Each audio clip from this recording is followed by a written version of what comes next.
Nagpanik na raw ang China sa balitang to Ito ang Philippine Coast Guard may escort na US Navy warship. Wow, ang tindi ang lupit na nito Parang sana nga ito totoo. At ang kasama ng US warship ay ang frigate ng Pilipinas. Ito yung warship ng Pilipinas na bagong barko ng Pilipinas na may mga missile. So ito na daw ang mag-e-escort sa mga resupply mission at magpapatrol sa buong West Philippine Sea.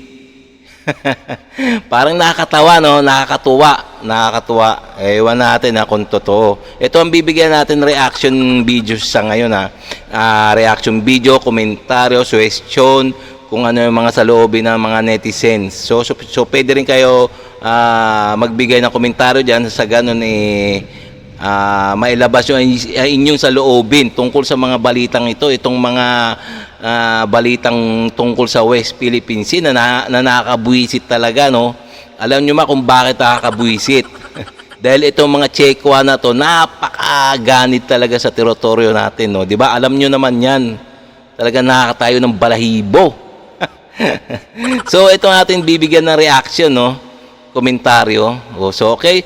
So kung bago ka pa lang sa aking channel, please like and subscribe na lang muna sa ating YouTube channel bago tayo mag-umpisa. Okay?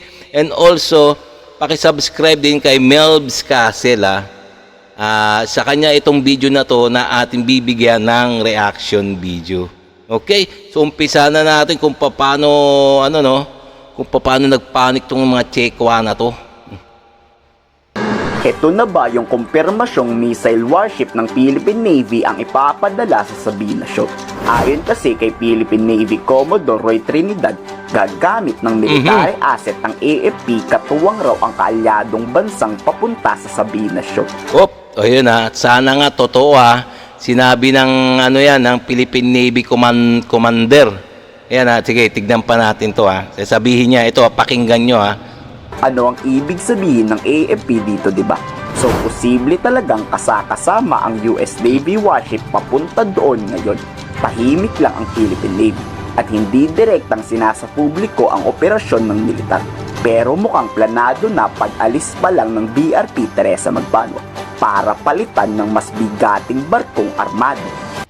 Range of different capabilities that are sea-based, air-based, or space-based that we are developing in conjunction with our partners and allies to be able to monitor not only Escoda but the entire West Philippines. We assure the Filipino people that your Philippine Navy, Philippine Air Force, and Philippine Army, the entire leadership of the AFP is doing its best to protect and secure all our features in the exclusive economic zone, most especially in the West Philippine Sea. Mahalata mong ineskortan ng Amerika ang Pilipinas papunta ng Sabina. Inanunsyo rin kasi ng US State Department. Ayun sinabi ni Philippine Navy na spokesperson na talagang sasama na ang US Navy warship sa pagpapatrol sa buong West Philippine Sea. Hindi lang sa Sabina Shoal, hindi lang sa Ayungin Shoal. Parang nakakatuwa yata to. Parang nakakatuwa ngayon ang balitang to. Sige, diretso pa natin kung anong sasabihin pa.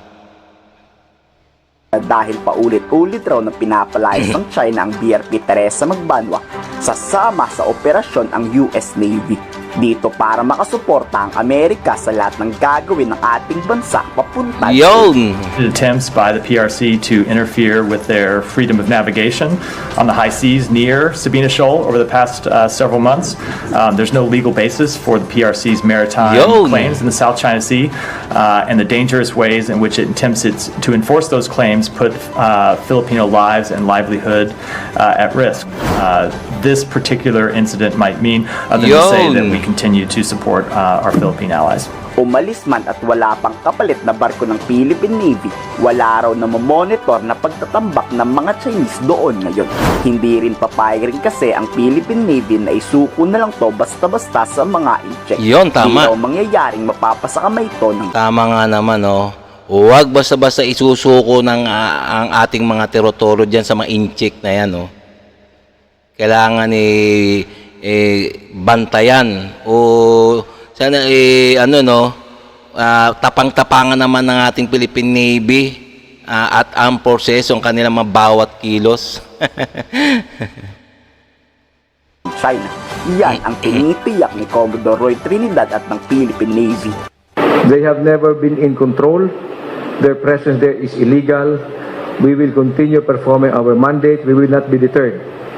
Ang guidance sa atin is not to let up not only Escoda, Ayungin, but all over the expanse of the West Philippines. There Yung. are a range of different capabilities, both based on sea, air, and others, that the AFP and Western Command uses to monitor our features. So walang reclamation ngayon? No reclamation, no pile-up, no continuing pile-up of crash corals have been monitored. Sana nga, no? Sana nga wala ang pang magtatambak ng mga Chekwa dyan. Wag sana ma-monitor nila na wala muna magtatambak o gagawa ng mga panibagong isla yung mga Chekwa dyan sa Ayungin Shoal at saka lalong-lalo na sa Sabina Shoal, Escoda Shoal. Yung pinag-alisan ng BRP Teresa Magbanwa. Ayun ang mainit yung mga Chekwa dyan kasi gusto nilang lagyan ng artificial island yan, yung malapit sa Palawan. Kasi pag nagkaroon ng military base ang mga Chekwa dyan sa Sabina Shoal or Escoda Shoal, sigurado lagot na ang Pilipinas. Kasi malapit lang yan Kayang-kayang pasabugin yung Palawan, Luzon. Mas mabuti raw na hindi na inanunsyo yung mga gantong klaseng bagay. At mas mabuti rin na inalis na raw ang BRP Teresa Magbanwa doon. Balak raw kasi talagang palubugin yan ng China. Unang-una, sobrang laki niyan. At isa yan sa pahirap sa China Coast Guard kaya tayo nakakapag-resupply sa Ayungin Shoal. Dapat hindi ina-announce in the first place. Kasi pag ganun, siyempre na timbrehan na ng China, siyempre gagawa ng paraan na hindi tayo makapasok. No? So kumbaga, tatansya tayo kung kailan tayo babalik at sana maswertehan natin makabalik. Dahil unang-una, hindi dapat na mawala yung presence din natin doon. Dahil otherwise, pag hindi tayo makabalik doon, yung worst na pwede nating isipin, baka makuha nga ulit talaga ng Tama nga. Ang alam ko na gusto nilang gawin doon sa ating Magbanwa noon ay kaya nila niraram yan at malalaki yung butas dahil gusto nilang naturally mag-sink, lulubog. Kasi nga hindrance siya doon sa resupply mission na ginagawa natin patungo sa BRP Sierra Madre. Sierra Madre. Lahat umaasa ba't kung pandigma talagang Ayun pala ng plano ng mga inchik na yan, palubugin, butasin muna hanggang sa natural na lumubog. Mga siraulo talaga mga inchik to. ipapadala ng Philippine Navy doon. Ano kayang magiging reaksyon ng China dito? Babanggain parang kaya nila ang missile warship ng Pilipinas. Ano sa palagay niyo? Tignan natin. Komento sa baba ang salobin.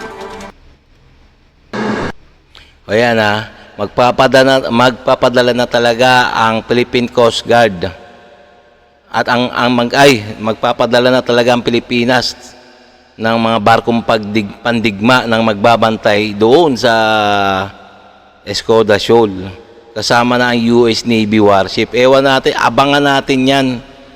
Abangan natin yan yung balita na yan. Maganda ito Magandang pangitain to Mukhang matutuwa ang taong bayan pag ganyan. Dahil humingi na ng tulong yata sa US Navy. Okay, kung nagustuhan nyo yung mga ganitong mga reaction video, kung bago ka pa lang sa aking channel, please like and subscribe na lang muna sa ating YouTube channel bago tayo magwakas. Okay?